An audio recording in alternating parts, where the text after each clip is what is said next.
बिस्मिल्लाहिर्रहमानिर्रहीम अस्सलाम वालेकुम। फर्स्ट ईयर केमिस्ट्री के चैप्टर नंबर 6 केमिकल इक्विलिब्रियम का ये सेकंड पार्ट है। पहले पार्ट में हमने कुछ न्यूमेरिकल सॉल्व किए थे और अब ये सेकंड पार्ट हम सॉल्व करने जा रहे हैं। पहला क्वेश्चन है एग्जाम्पल नंबर 1 पेज नंबर 171 से 4.6 grams of ethyl alcohol and 6.0 grams of acetic acid kept at constant temperature until equilibrium was established. 2.0 grams of acetic acid were present unused. Calculate the equilibrium constant. अब इस question में हमें पहली मर्तबा masses given है। तो आपको याद होगा पिछले लेक्चर में हमने यही सीखा था कि मोल्स और मोल्स पर डीएम क्यूब ये वैल्यूज़ यूज़ होंगी केसी के फार्मूला में, लेकिन यहाँ हमें ग्राम्स गिवन है। इस न्यूमेरिकल में ख़ास बात क्या है कि सारे के सारे अमाउंट्स जो हैं वो ग्राम्स में गिवन है। तो पहला काम क्या होगा कि इन अमाउंट्स को हम मोल्स में कन्वर्ट करें और तरीक़ाकार वही होगा। सबसे पहला डेटा राइटिंग, और डेटा राइटिंग के लिए वही तरीका कि हॉरिजॉन्टल वे में हम डेटा को लिखेंगे। तो पहले इक्वेशन लिखते हैं। acetic acid, ethyl alcohol forms ethyl acetate and water। अब इस मर्तबा मोल्स की जगह ग्राम्स हैं, तो at initial state acetic acid के हमें ग्राम्स गिवन हैं 6.0, इथाइल अल्कोहल के ग्राम्स गिवन हैं 4.6 और इथाइल एसीटेट इनिशियल स्टेट पर गिवन नहीं है, वाटर इनिशियल स्टेट पर गिवन नहीं है। अब ये जो ग्राम्स हैं इन्हें हमें मोल में कन्वर्ट करना है, और जो आप सबको आता होगा कि given mass upon molecular mass, ये जो 6.0 है इसको हम डिवाइड करेंगे मॉलिक्यूलर मास से, 4.6 है इसको हम डिवाइड करेंगे इसके मॉलिक्यूलर मास से। इंटरेस्टिंगली एसिटिक एसिड का मॉलिक्यूलर मास है 60, तो 6.0 अपॉन 60 हो गया, 4.6 अपॉन 46 हो गया। आप लोग खुद से भी इसको कैलकुलेट कर सकते हैं। तो ये हो जाएंगे 0.1 मोल, ये भी हो जाएगा 0.1 मोल। इसकी कोई नंबर ऑफ मोल्स की वैल्यू अवेलेबल नहीं है, इसकी कोई नंबर ऑफ मोल्स की वैल्यू अवेलेबल नहीं है। अगर हम दोबारा क्वेश्चन को देखें तो हमें नज़र आएगा कि अगेन एसिटिक एसिड के 2.0 ग्राम्स गिवन हैं, और वो क्या हैं, वो इक्विलिब्रियम स्टेट पर अनयूज्ड मौजूद हैं। यानी कि ये वो अमाउंट ऑफ एसिटिक एसिड है जो एग्जिस्ट कर रहा है इक्विलिब्रियम स्टेट पर। तो यही बात हम यहाँ डेटा में भी मेंशन कर देते हैं। एट इक्विलिब्रियम स्टेट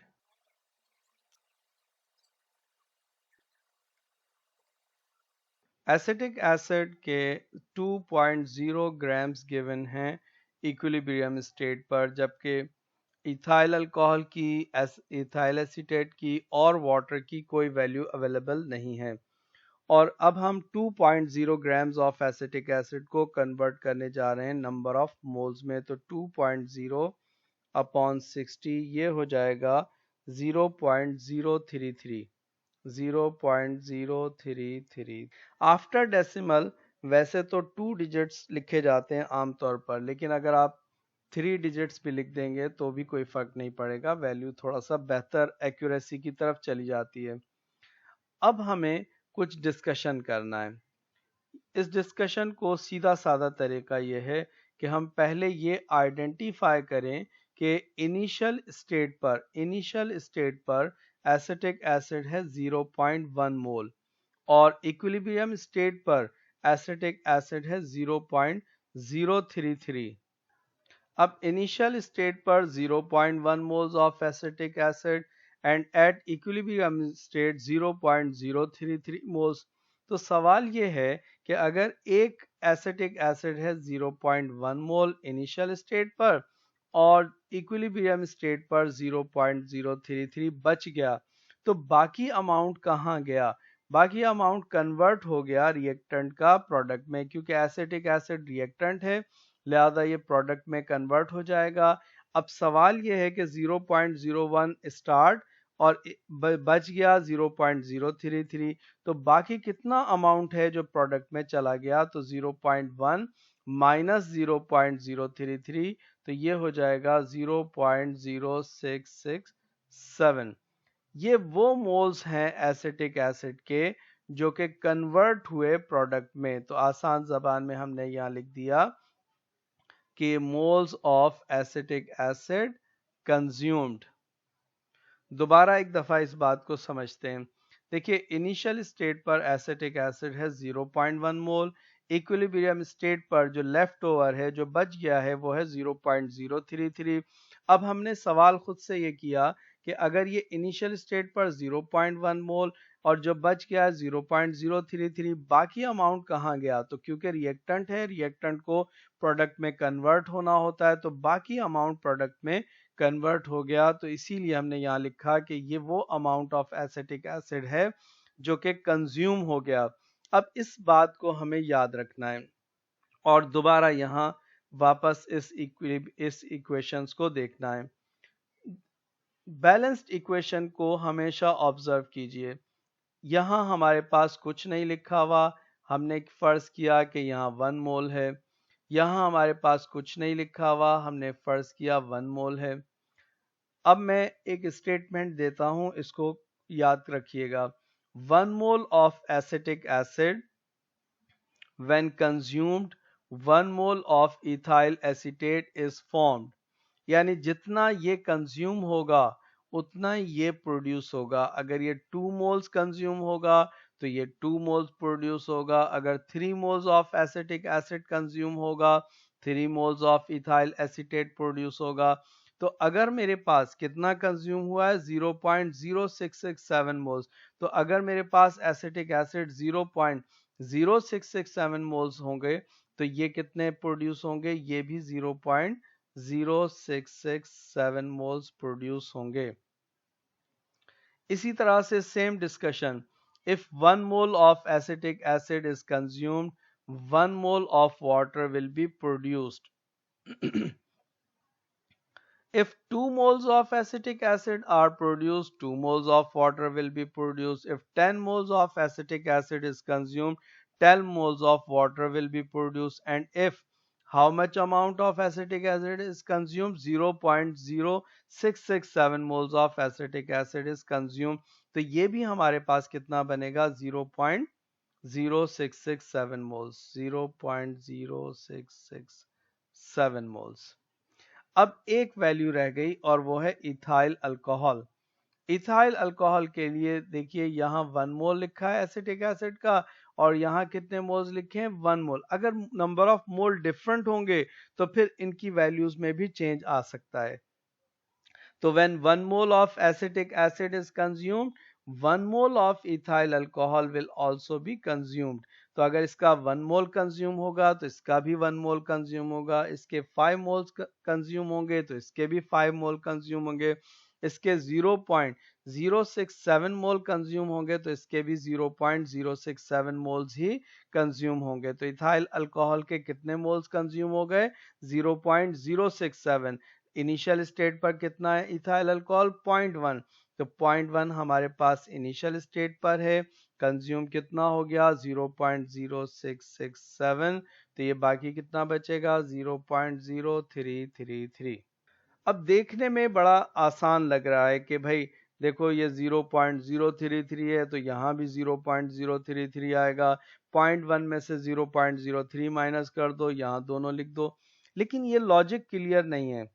आपको हमेशा कंफ्यूजन हो सकता है अगर ये लॉजिक्स डिफरेंट हो जाएं या हमारे नंबर ऑफ मोल्स चेंज हो जाएं तो ये प्रॉब्लम हो सकता है। तो इसीलिए याद रखिएगा कि जो अभी मैंने सारा डिस्कशन किया इसको आप ज़रूर फॉलो करें और इसको याद करने की समझने की कोशिश करें और ये रट्टा मत लगाएं कि यहाँ इतनी वैल्यू है तो यहाँ भी इतनी आएगी। ऐसा नहीं है, ऐसा हर जगह फिट नहीं होगा। हो सकता है किसी न्यूमेरिकल में फिट आ जाए लेकिन हर जगह फिट नहीं होगा, कहीं आप मिस्टेक कर सकते हैं। तो लिहाजा इस पूरी डिस्कशन को 2-3 मरतबा आप समझिए ताकि आपको ये बात क्लियर हो जाए। अब हमारे पास चारों वैल्यूज आ गई हैं इक्विलिब्रियम स्टेट पर, नंबर ऑफ मोल्स। अब फार्मूला में पुट करने के लिए हमें मोल्स पर डीएम क्यूब चाहिए, लिहाजा वॉल्यूम से डिवाइड करना पड़ेगा। क्वेश्चन में वॉल्यूम गिवन नहीं है, इसीलिए हम सपोज करेंगे कि वॉल्यूम इज 1 डीएम क्यूब और इसीलिए इन वैल्यूज में कोई चेंज नहीं आएगा। तो ये 0.0333 आ गया, ये 0.0667 आ गया, ये भी 0.0667 आ गया। यहाँ डेटा कंप्लीट हो गया, लिहाजा अब हम सॉल्यूशन की तरफ जाते हैं। फॉर्मूला क्या होगा? Products upon reactants ethyl acetate multiply by concentration of water divided by acetic acid multiply by ethyl alcohol. Moles per dm cube of ethyl acetate is 0.0667. Unit is mole per dm cube. I hope now you got के क्या करना है unit के साथ। तो इस numerical में भी तमाम यूनिट्स कैंसिल आउट हो जाएंगे, लिहाजा केसी का कोई भी यूनिट नहीं होगा इस न्यूमेरिकल में। 0.0333 यूनिट होगा moles per DM cube. Unit सारे के सारे कैंसिल आउट हो जाएंगे, वैल्यूज वही पिछले न्यूमेरिकल वाली थी, लिहाजा आंसर हो जाएगा 4। तो केसी का आंसर आ गया 4। नेक्स्ट न्यूमेरिकल है क्वेश्चन नंबर 8 पेज नंबर 190 और इस क्वेश्चन में गिवन क्या है? 1 mole of hydrogen iodide is introduced into a vessel held at constant temperature. When equilibrium is reached, it is found that 0.1 mole of iodine have been formed. Calculate the equilibrium constant. इसमें भी Kc की value ही find out करनी है और हमारे पास 1 mole of hydrogen iodide is introduce, इसका मतलब है इनिशियल स्टेट पर 1 mole of hydrogen iodide given है और आयोडीन के 0.1 मोल इक्विलिब्रियम स्टेट पर गिवन है। चलें इसका डेटा बनाते हैं। 2 hydrogen iodide and hydrogen and iodine at initial state, number of moles are given. At equilibrium state, number of moles are given. 1 mole of hydrogen iodide is given. At initial state, hydrogen की कोई value नहीं है given, iodine की कोई value given नहीं है, it means इनकी value 0 है। इक्विलिब्रियम स्टेट पर हमारे पास सिर्फ आयोडीन की वैल्यू गिवन है और वो है 0.1 मोल। अब बाकी दो वैल्यूज हमारे पास अवेलेबल नहीं है, लिहाजा अब फिर वही तरीका जैसे हमने पहले सीखा था कि यहाँ नंबर ऑफ मोल कुछ नहीं लिखा हुआ, इट मीन्स हमने क्या समझा है कि यहाँ नंबर ऑफ मोल 1 है।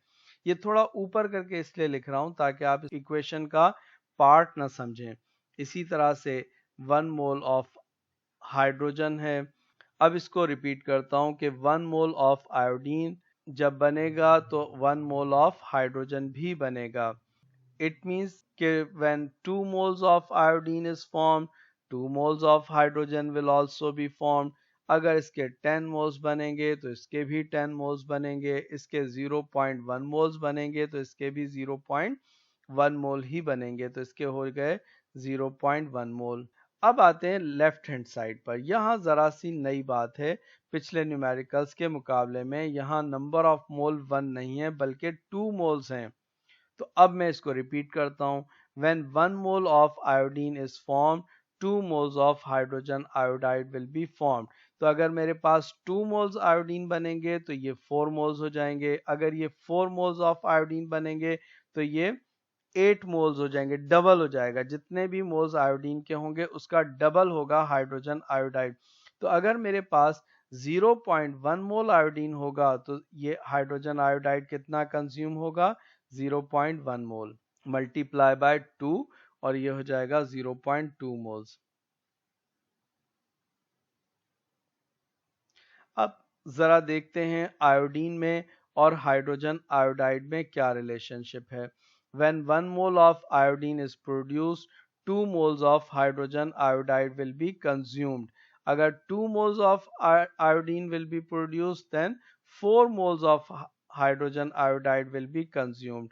और अगर इसके 0.1 मोल प्रोड्यूस होंगे तो इसके 0.2 मोल्स कंज्यूम हो जाएंगे। तो इनिशियल स्टेट पर ये कितने मोल्स है? 1 मोल है, लेकिन कंज्यूम कितने हो गए? 0.2 मोल्स। तो बाकी क्या बचेगा? बाकी बचेगा 1 माइनस 0.2 और आंसर आ जाएगा 0.8 मोल्स। अब बाज बच्चे इस पूरी डिस्कशन को छोड़कर एक बड़ी आसान ट्रिक लेते हैं और वो ये कहते हैं कि अरे देखिए ये 0.1 प्रोड्यूस हुआ, ये 0.1 प्रोड्यूस हुआ, तो टोटल प्रोड्यूस कितना हो गया? 0.2। इस 1 में से 0.2 माइनस कर दो, ये आंसर आ गया। ऐसी लॉजिक गलत है। एक दफा फिर देखिए हम कहाँ लॉजिक इस्तेमाल कर रहे हैं? बैलेंस्ड इक्वेशन में। So when 1 mole of iodine is produced, 2 moles of hydrogen iodide will be consumed. If 4 moles of iodine is produced, 8 moles of hydrogen iodide will be consumed. 0.1 mole iodine is produced, then 0.2 moles of hydrogen iodide will be consumed. So I hope कि आपको ये logic clear हो गई होगी। अब हमें volume से divide करना है। इस क्वेश्चन में वॉल्यूम गिवन नहीं है, तो हमने वही किया कि 1 dm क्यूब को वॉल्यूम सपोज कर लिया, लिहाजा ये सारी वैल्यूज वैसी ही रह गई। अब आते हैं इस क्वेश्चन के सॉल्यूशन की तरफ। Solution Kc is equal to concentration of products, that is hydrogen and iodine, and concentration of hydrogen iodide. What is new in this formula? That is square. अब स्क्वायर क्यों आ गया हाइड्रोजन आयोडाइड के ऊपर? क्योंकि यहाँ आपको नंबर ऑफ मोल्स 2 नजर आ रहे हैं हाइड्रोजन आयोडाइड के, इसीलिए हमने ये स्क्वायर लगा दिया। अब वैल्यूज पुट करते हैं। हाइड्रोजन की है 0.1 मोल पर डीएम क्यूब और इसकी भी 0.1 मोल पर डीएम क्यूब डिवाइडेड बाय 0.8 मोल पर डीएम क्यूब, लेकिन स्क्वायर भी है। तो आई होप कि आपको समझ में आ गया होगा कि यूनिट्स तो सारे के सारे कैंसिल आउट हो जाएंगे और टोटल आंसर इसका आ जाएगा 0.0156 और इस मर्तबा भी केसी का कोई यूनिट नहीं होगा। तो आज के लिए ये लेक्चर यहाँ ख़त्म करते हैं। ये पार्ट 2 हमारा था जो कि यहाँ ख़त्म हो गया। इंशाल्लाह पार्ट 3 में हम मज़ीद न्यूमेरिकल्स करेंगे। Thank you very much.